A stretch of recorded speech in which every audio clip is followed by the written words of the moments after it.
went on out on the recruiting trail alongside him. Obviously not going into homes, but what was that experience like? Yeah, we spent a lot of time together. I feel a little safer about my job because I didn't lose it during that time. But I think we hit a multitude of states in a short amount of windows, and there was nonstop movement. But just the efficiencies and conversations that come up with the roster, the portal, additions, and things of that nature, it helped improve our communication to that standpoint. It's something that I've done at other places as well. So one thing that I think is important for the amount of time we would have stayed on the phone, we could be right next to each other and solving some of those things that come up. Was that an idea that you brought up to him as a possibility? Yes, it was. So. Thank you. I mean, you guys haven't necessarily arrived, but just from where you were at to where you guys are at right now, just how much of what you wanted to install and ingrain in this program have you guys been able to do in such a short amount of time? Yeah, again, constantly trying to improve every single day of doing things, and you're going to look at some of those different inefficiencies of where you're going and what you want to tweak. And so one thing I came in and I didn't want to reinvent the wheel, because there were some good things already in place that were happening. But if we could make a couple slight tweaks here, a couple slight tweaks there, all of a sudden, a couple months later, the place is going to be unrecognizable in a sense. And so, again, there's a great staff in place already that was already here, and just constantly improving everything we can do every single day. And by the end of it, just a couple of those little 1% tweaks, you're going to be that much better. It's hard for someone to be new and come in and try to instill change.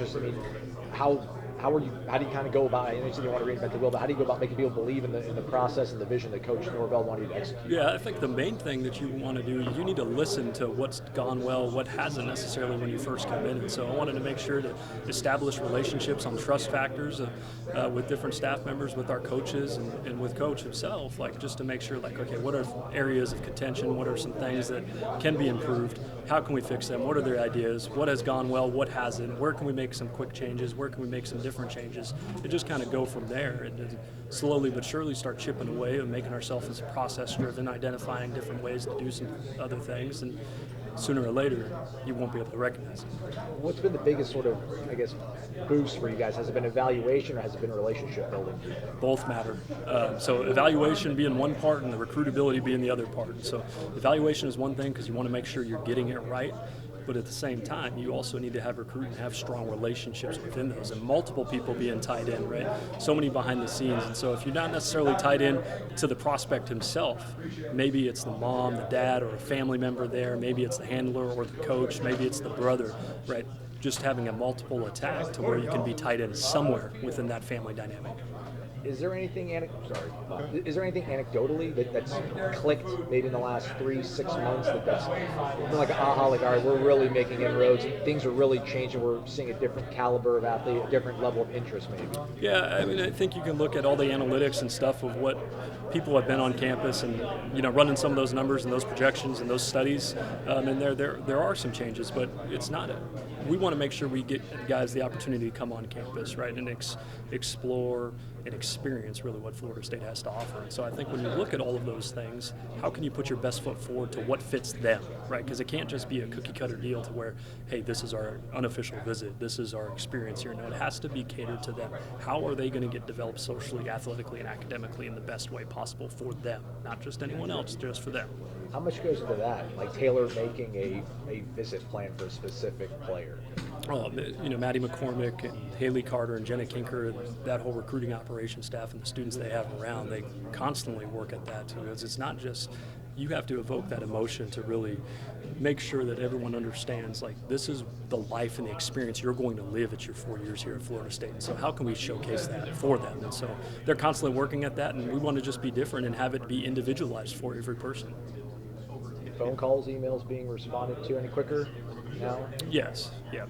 There's some of that, but also there's some that hasn't really changed either. So, if a guy goes in the portal and he's got 2 or more years of eligibility, does a light go off and say, hey, it's great to get that 1-year guy, but it's even better to maybe get a guy who can develop, be productive, be a leader, be a 2+ type of year guy? Yeah, all of that's taken into consideration. There's a couple different factors: eligibility, years experience, where they may be originally from, why were they leaving that previous place, because that matters too, and just doing your homework in all of those areas.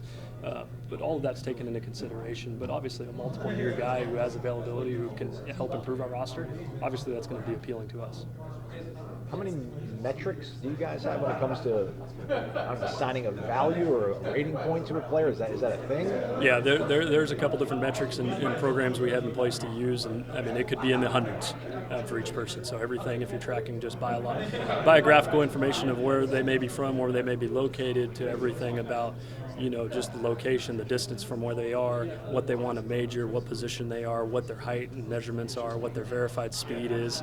All of that comes into play for what they can potentially project into as a player, but also the relationship matters and what their fit is here. And so how big is, the toughest part about measurements is you can't measure an individual's heart. You can't measure that. So just understanding that's where the relationship comes into it. Like, I understand what that heart is. I understand that they can be successful here. I understand they're not afraid to work, and that's what it takes to be successful here. Is it innate?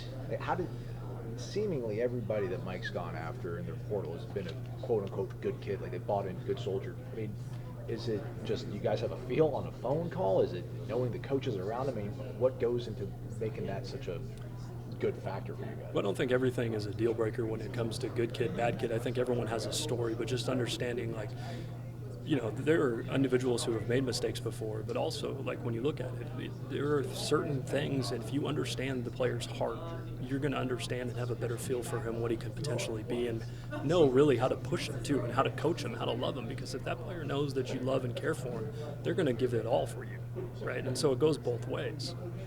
You mentioned one of the things that you kind of track is the geography and proximity and what have you. Why is that still important?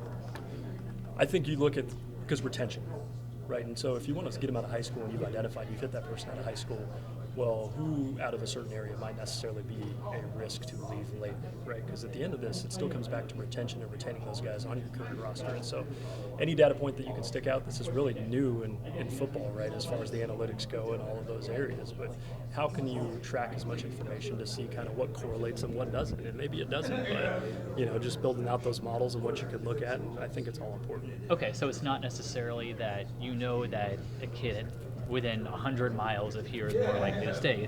You are trying to figure out whether a kid... No, there are some metrics and points of distances traveled, but understanding where they're going and how they're going and why they're choosing that. Is it major specific? Is it location? Are parents planning to move? All of that taken into consideration, right? Because distance is always tough for anyone to overcome. Every freshman at some level is going to get some type of homesick.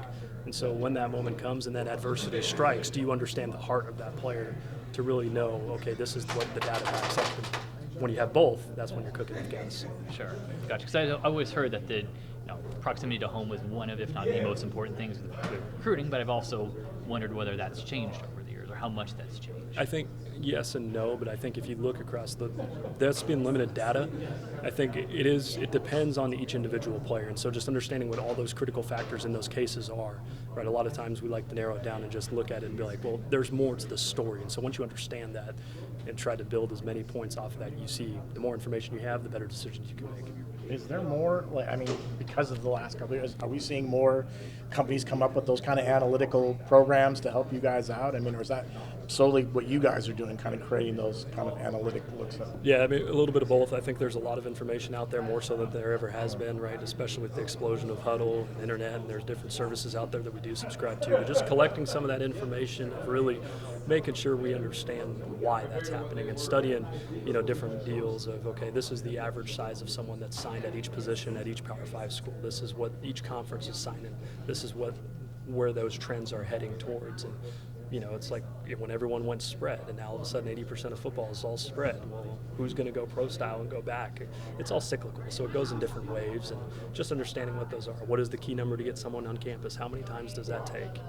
How many people are going to come on the official visit, unofficial visits, or family attending camps, everything that goes into it. So as much as we could track just to help build a little story, find out what correlates from there.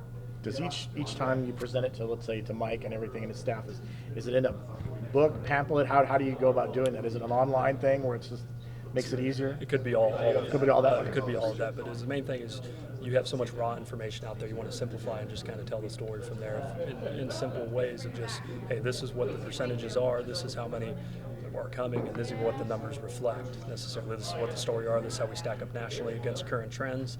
This is, and we try to look at all of those deals. And so a lot of times I don't try to go in there with preconceived notions of what we're necessarily looking for, but really just trying to go in there unbiasedly and say, okay, this is what the trends are. So this is where maybe we are above. This is where we need to pick our stuff up. When you assign these point values to players based on their athleticism and stuff, do you guys want to be at a certain number percentage-wise? Like, do you want players to, if it's a 100-point scale you're using for these players, you want to have 50% of the roster at a 90 or better? Is there any kind of... Yeah, it's not necessarily, so the point values aren't necessarily as far as you're just grading critical factors, right? And so when you look at some of, it's not so much you're grading the values, you're grading just what their potential and their upside and percentiles are going to be. But when you look at some of those other things, it's all subjective, right? Because it depends on the person, because it changes and it varies over the course of it. But in order for those data points to work, you need a huge study sample and a huge sample size to do that. So all of it matters, and the more and more you can continue to track, the more you can build more of a consistency in your models. 10 years ago, was this stuff laughed at? For sure, yeah. And I think, everyone loves to equate, like, football can be like baseball. Let's go wins above replacement. You look at some of the problem, there's so many subjective statistics in football that, well, missed tackle, could have made it, could not have. It's not like baseball or basketball or hockey to where it's like there's end goals in mind, like made shot, missed shot. So hit ball, didn't, that's not, it's hard to measure some of these deals, but you look at our sports science department with Jackson Schaefer and some of those areas, we can continue to improve those. But it does, and then essentially, though,